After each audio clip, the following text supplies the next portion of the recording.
It's time to accelerate. Hey friends, this is Andy. Welcome to episode 622 of Accelerate, the sales podcast of record. I am honored to be joined on the show today by my guest. Joining me on the show is Derek Wyszynski. Now, at the time we recorded this conversation with Derek, he was the chief sales hacker at ZynBit, and he has since moved on. He's now a mentor at the GrowthX Academy and a founding member of the Sales Enablement Society. Now, if you run an inside sales team or you're part of an inside sales team, you're going to find this very interesting conversation because Derek and I talk about what he feels are the inherent weaknesses in the conventional SDR/account exec sales model. And then he goes into detail about alternate sales structures and alternate sales processes that he's implemented that put the buyer front and center. It's not the process that's front and center, it's the buyer who's front and center. And in the process, creating a more positive and effective buying experience for the prospect, which should lead to a higher conversion rate. So, I think it's always very important to challenge the status quo around sales processes and sales models, try new things. Derek's done that, and it's led to a very interesting conversation you'll want to stick around for. If you'd like to see the show notes for this episode, go to andypaul.com/622. And before I talk with Derek, as always, let me remind you, if you haven't signed up yet, to receive my periodic emails, then I think you are missing out because I save some of my absolutely best advice about sales, leadership, marketing, relationship building, resilience, and character and values for my subscribers. So visit andypaul.com right now to subscribe. All right, time to listen to my conversation with Derek. Derek Wyszynski, welcome to Accelerate. Well, thank you so much, Andy. It's great to be here. Well, pleasure to have you here. So I have a standard opening question I ask my guests, and that is, in your opinion, what's the single biggest challenge facing sales reps today? The single biggest challenge facing sales reps today is selling the informed customer. I think that, when I started back in the industry, when I started in B2B sales, the salesperson was the primary engine of information between the customer and the solution. I worked for Xerox, so my customers didn't know anything about copiers before I walked in the door, and I was a copier expert. I knew speeds and feeds. I knew the way workflows were in the office. I knew everything there was to know about the technology, and I was an information resource for my clients. And because of that, and because my clients needed the ability to communicate to me, to understand, to realize, to recognize what the new technology was and why they needed it, that gave me an audience to utilize my persuasive skills to persuade them to my brand of copier. In today's world, that information, since Al Gore invented the internet, there's no reason for a salesperson to be communicating knowledge that way. Someone who communicates, and let's take a look, we could look at Xerox, we could look at software, we could look at hardware, any large ticket item. The research that is being done prior to communication for the salesperson is astronomically different than it was 20 years ago. And you're dealing with a customer now that has a spreadsheet of 3 or 4 different vendors, of 3 or 4 different products, all the pluses and minuses. Maybe they've went to third-party review sites. They've taken a look at all the competitors in a space. And by the time they reach out to a salesperson, or a salesperson somehow reaches out to them, they're not interested in persuasion. They're interested in proof. And I think that, the biggest issue is we're still training salespeople to be persuaders and not provers, and we're training salespeople to go ahead and utilize the persuasive talent versus providing a proof source engine that a client can look and say, yes, your widget is superior to B widget and C widget, and this is why I'm going to go with you. Okay, so there's a lot to unpack there. All right. There's almost too much to unpack there. So one thing is I sort of come back to it, and that because this conversation, I do a lot of these interviews, and we ask this question, and people have answers somewhat similar to what you had. But one thing that is sort of interesting is we talk about this informed customer as if this is a current phenomenon. But the fact is, it's not, right? We're 20 years deep into the internet right now. So isn't new. So why do you think that everybody still talks like this is a revelation, that we've got these informed customers and that salespeople are no longer the source of all information? Because, granted, I started probably before you did selling, mainframes and big mini computers for bureaus, and similar training to what you had at Xerox, and those were different days, right? We were the fount of all information, but that stopped being the case almost 2 decades ago. So I'm wondering why we still think this is not why we think it's an issue, why it is still an issue. Why haven't we learned? Why aren't we doing things differently so it's not this way? Well, I think listen, I think there's a lot to be said about the industry that has grown around sales training, sales enablement. A lot of it has to do with the fact that again, I'm not here to slap the food out of anybody's mouth, but there's a lot of people out there that are making a lot of money. Telling people, not necessarily telling people what they want to hear, but training and providing knowledge and insight that is conducive to preconceived notions. And again, I can tell you by, that's called selling people what they want. Exactly.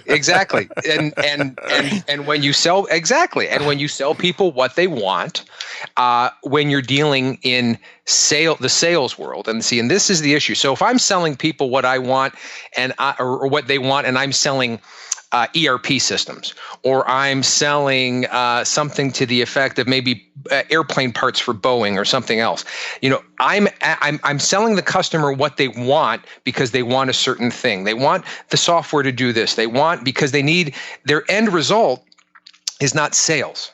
But in the sales enablement world, we've kind of created this snake that eats itself, where it's like we want to believe that hustle, hard work, grit, we make a lot of calls, we're able to go ahead and affect the change. We can turn the person. All we need is a meeting, and once we have the meeting, we can go ahead and convince them to go our way. That belief is almost sacrosanct within the sales community. At least it has been for a long period of time. And a lot of current VPs of sales and sales directors and even first-line sales managers believe that. So those are the books they buy. That's the sales training they incorporate, because they want to believe that. They want to believe what they did 20 years ago can still work today. And again, this is just, your mileage may vary for those people that are listening out here. But in the world of if you're selling to salespeople, giving them what they want gives us the result that we have. And the problem is the people that sell to salespeople, those secondary customers are our customers, what I call customer squared. Not my customer, but the customer they're selling to are getting the short shrift because they're not interested. They know what they want. They need a widget. They need a thing to go ahead and help them. They need an airplane part. They need the ERP software. They're not interested in this whole sales process that we've created for ourselves. This whole kind of way of communicating. So what happens is the customers of our customers shut down. They don't answer the phone. They don't answer the emails. They don't listen to the outreach that we've been crafting. And then it's a big surprise because because no one then understands why. Well, if everyone within the sales enablement space is telling us to do this, why isn't it working with these second level customers, with our particular customers? And I think that's part and parcel because we've crafted the communication in sales enablement to be by and for salespeople, which we're a very small part of the commerce, solution within business right now. Well, but and I'm not disagreeing at all. It isn't part of the issue that we have is that, at least in quote unquote modern sales organizations, that there's somewhat of a fixation on the technology to make you more effective, but the technology is all inward facing and not outward facing. Well, yes, exactly. I do believe there's a lot of technology out there to give you inward information, whether whatever KPIs or metrics you're measuring within your CRM in order to supposedly give you data. But there's very, very little information out there that actually gets salespeople in front of clients and understanding what their clients want. Case in point, I have, not a particular bone to pick, but the practice of SDR. This is a great place for it. Well, the practice of SDRs, so the practice of sales development reps. I, for the life of me, someone who truly believes that prospecting is the most important part of the sales process, yes. I have no idea why many organizations outsource that most important part of the relationship to your least experienced representative, to the person that knows the least about the industry, the least about the solution, the least about of the competitive landscape. If I were designing a sales which I have for ZynBit, but if I've designed a sales process from scratch, my most influential, my most insightful, my most senior people would be my outreach people. And I would set them loose unto the world, and they could, and they would go ahead and create the processes and the outreach that they feel would go ahead and bring the leads in. And you've done this at ZynBit? Yes. So what's your sales structure look like? What our sales structure looks like, if we have an outbound sales structure where myself and a few others create content. It's basically demand generation, and by creating the demand, we bring people into certain media avenues, whether it be our website, whether it be our Twitter feed, whether it be our LinkedIn. We bring people in that way.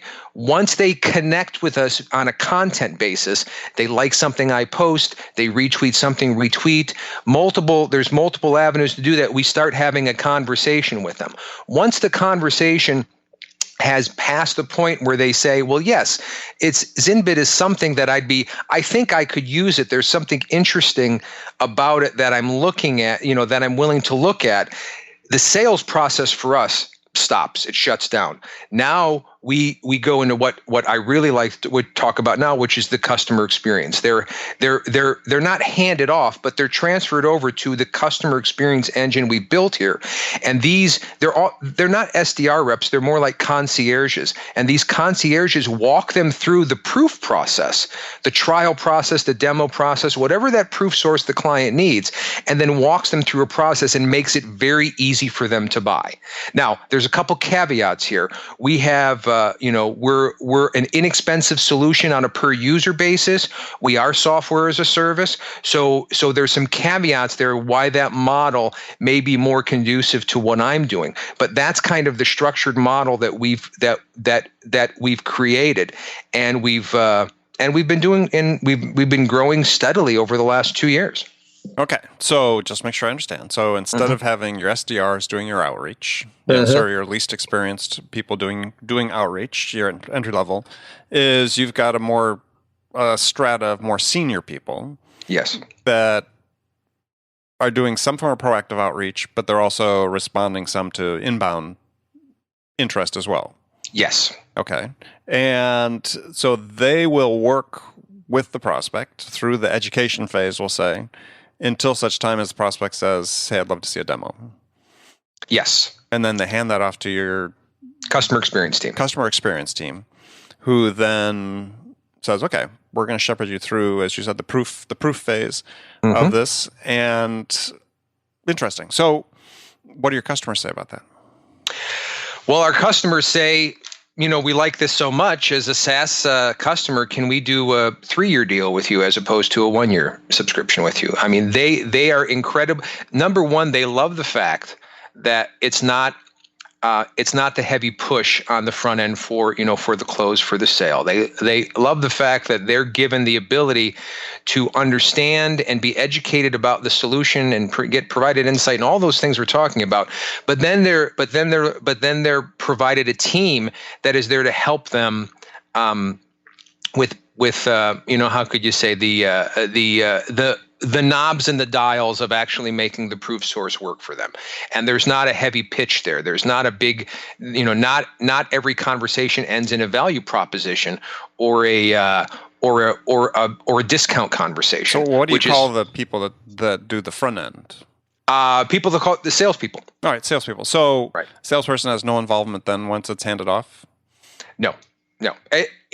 Unless it gets, because of the way our deals, unless it has to go back to the process of information. If more team members are brought in, if there's many of our clients, because we're built upon Salesforce, have multiple divisions working in their CRM. So we may bring over a large organization, and we bring over the sales organization, and they work with us for about 6 months, and then someone over there, because we've created a referral process, not only for external customers, but for internal customers, where they come back in 6 months and say, well, this has been working great in sales. I want to make a presentation to our service team, or I want to make a presentation to our customer success team about why they should be using ZynBit. And then that is thrown back over to the transom, because now we're back in the informational and the persuasion and that type of conversation. And then once that's done, we go ahead then and again manage the process very methodically through a trial/demo process, where they're able to go ahead and kick the tires and light the fires. And what we found is that when we work that process, when we've tuned the process specifically toward the large enterprise customer, not only do our close rates go up, but the links of the links of the subscriptions we have go past 12 months into the multi-year deals. And then number 3 or C or letter C or wherever I am is that what we have there is we have the ability then for internal and external referrals, which really is, when it comes down to, I think, SaaS and the future of how people sell it, is the holy grail.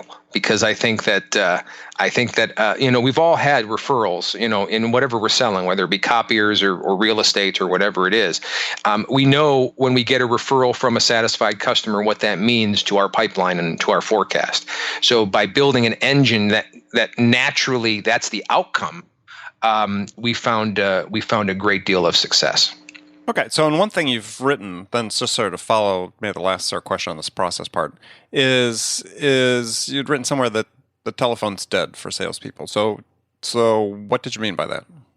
I think it's dead first off, I think cold outreach, whether it be telephone, phone, snail mail, knocking on doors, I think that's dead. I think the ability to pick up the phone and to figure out when this C-level or this C-level of the problem or whoever is going to be on the phone, some people call it, your dream customer or whatever, getting that person on the phone or getting that person to read my email, that's going to be the thing that opens the door to my process.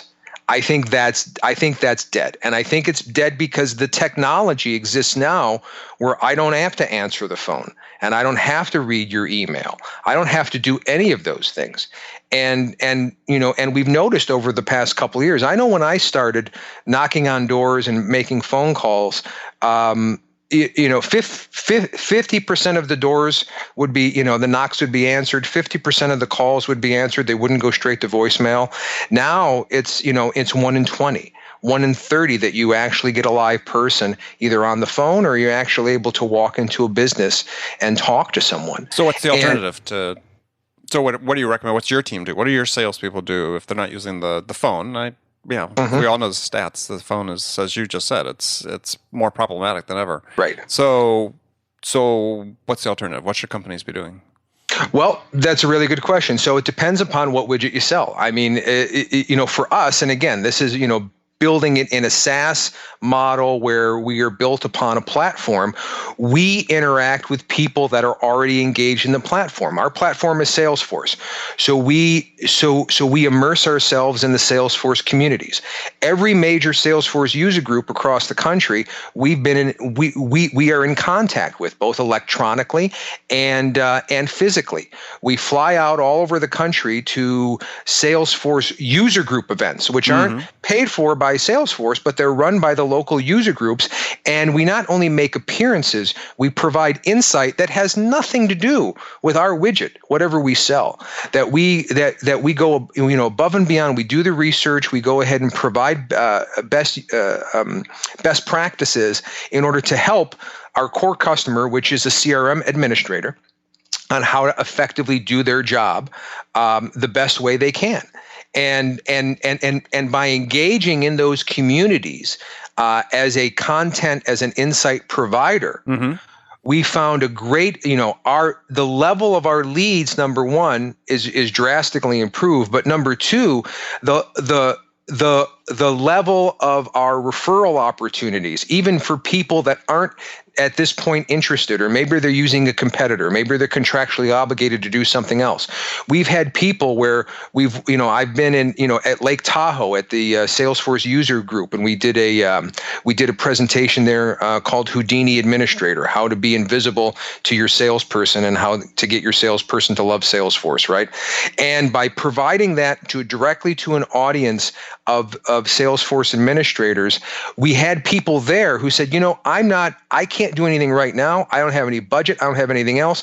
But here's a person I know in Texas, because the Salesforce community, they know each other. They have a huge user community. Now, so it sounds like what you've done, though, it's hard to know the full extent without knowing your entire mix, is that you've personalized your lead gen in a way that most companies don't. I mean, you're not just saying, hey, it's pure content, we're going to publish pieces and so on, but we're being really proactive to go out and actually meet people, not just send them articles and post articles on blog. We're going out and meeting people that are influencers within the community that we serve. No, and I think I think that's exactly what we're doing. And I think even though it's really good for our model, which is built upon the platform, I think there's lessons to be learned in whatever product or service that you're out there providing. Case in point, I'm dealing with a customer right now who is a legal services provider. They are a provider of discovery services to law firms across the country. Sure. Working with them, understanding one of their models is providing, again, in-person seminars in local cities for law firm administrators to come in and to learn about what's going on in the discovery world. Not only the technology, which is what they're selling, but also the best practices, the legal ramifications, the rule changes, all of those things that happen. They spend the time understanding and realizing that. It's kind of like when webinars first came into being, or that kind of communication first came into being, as very product focused. It was you could always expect the end of the webinar to be a 15-minute pitch upon why your solution is going to work. Our content and the content that we see working out there the best, at the end of the presentation, if I don't have people asking me, what do you sell? This is great. I love it. I'm going to use it. I've recorded it. I'm going to share it with everybody, but I still don't know what you sell and what are you getting out of this? Then I haven't done my job, because I think that is the way to get people actively interested in what you're doing. It's almost like the anti-pitch. It's if you think of a pitch being the elevator pitch when you're in the elevator and you pitch them for 30 seconds, the reverse of that would be to have an actual conversation with a person in that elevator, and at the 11th floor, when that door's open, that person turn to you and say, this has been a really great elevator ride. What do you do, by the way? Where do you work? Well, having, actively reaching out and having that connection. Sure. So, all right. So next question then. So like this. So you've sort of turned the model on its head a little bit, inverted the pyramid, let's say, in terms of a typical sales structure, at least in a SaaS environment. And so you've also then written extensively, then sort of a logical outgrowth of that is that, hey, commission plans are bad the way that they're typically used. So you had a multi-part article about that on LinkedIn. So, right. I mean, you look at sort of your structure and say, okay, yeah, you'd want to compensate people differently. So let's just start sort of the big topic. I mean, commission plans, I know, you generated a lot of comment when you wrote that. I presume you haven't changed your mind. No, and to answer your no on those comments, I am still not a Marxist. That's although I was accused thereof of being a Marxist. But no, for commission plans, well, I'll just give you, for instance, of what we do internally. We have our employees, whether they be developers or customer concierges or salespeople, are paid a very aggressively competitive base salary, but they're also paid a bonus upon revenue.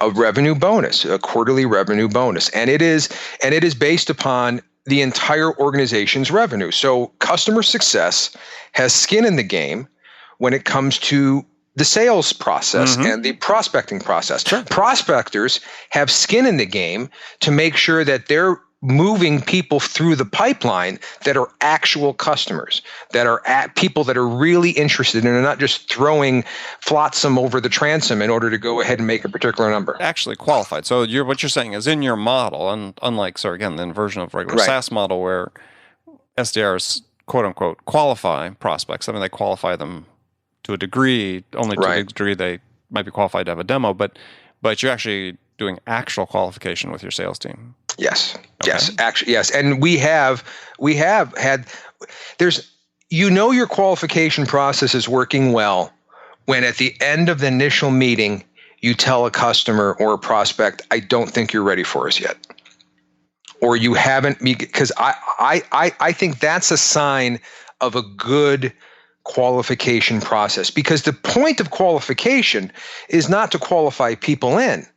It's to go ahead and qualify people out. Because all of us within sales, we've all had that conversation, in our past where we've wasted the conversation on the wrong person, quote unquote, or I'm doing air quotes while we're talking, but the person that wasn't the decision maker, or the people weren't ready, or it wasn't a fit. So at the very beginning, by qualifying those people out and then keeping them in some type of nurture marketing communication where they say, when you are ready for us, when you have met that level, we definitely like to talk to you, but here are some things you can do in the interim in order to get ready. We do have that conversation. We have that conversation with clients, and it's interesting.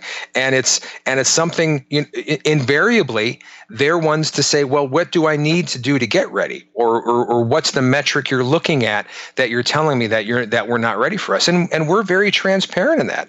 Well, you haven't done this with the application yet, or you haven't instituted this level of adoption yet, or you haven't incorporated it as this part. And here are ways you can do that, and we can assist in that to help you do that. Here's some content, here's some best practices. But you definitely have to get ready. And I think in the current model with SDRs, I think you're exactly right. And again, I don't blame the SDRs. I don't want anyone to say that, it is a hard job out there trying to talk to people. Absolutely. And the numbers show it. And the numbers show, SDRs, it's a high stress job. Sure. It's a job there's a lot of turnover, and it's because it's a lot of effort for sometimes very, very little reward. Okay. So that's going to lead to two questions I had. So one is, specifically that one, how's your turnover?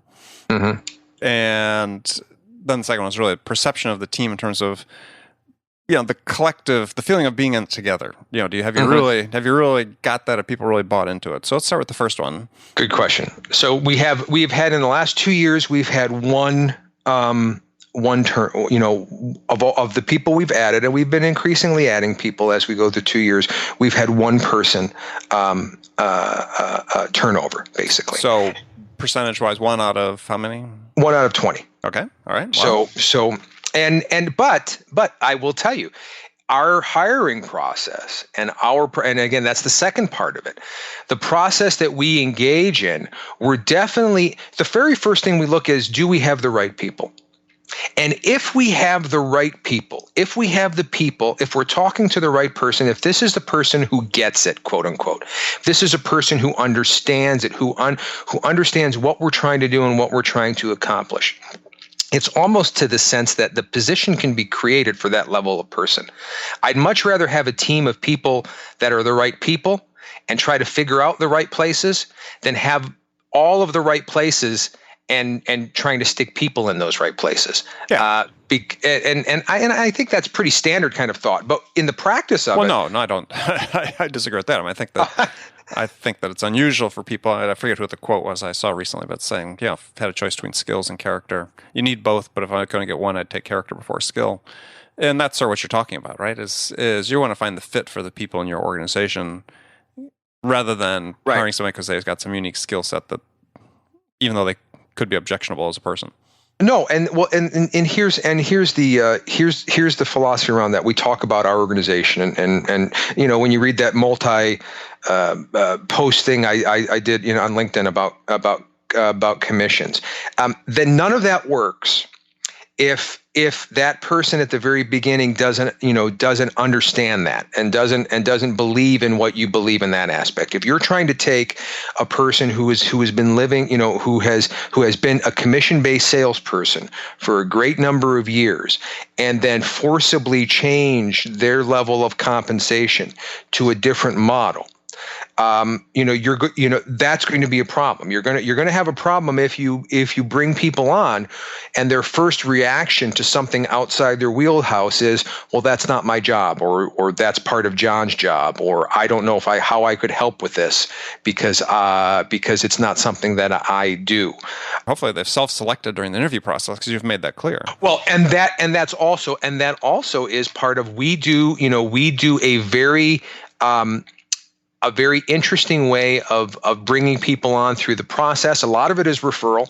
A lot of it is, when we brought 2 people on very, very recently, and it was a much longer process. We did use a sales recruiter to help bring us candidates. But what we were looking for in the candidates were a little bit different than would normally be looked. And that's because the SDR, quote unquote, the SDR position was a little bit different. We weren't interested in people that would be, we weren't interested in people that were interested in telling us how many meetings they booked for their account manager yesterday. All right. So last question that we have time for here. Sure.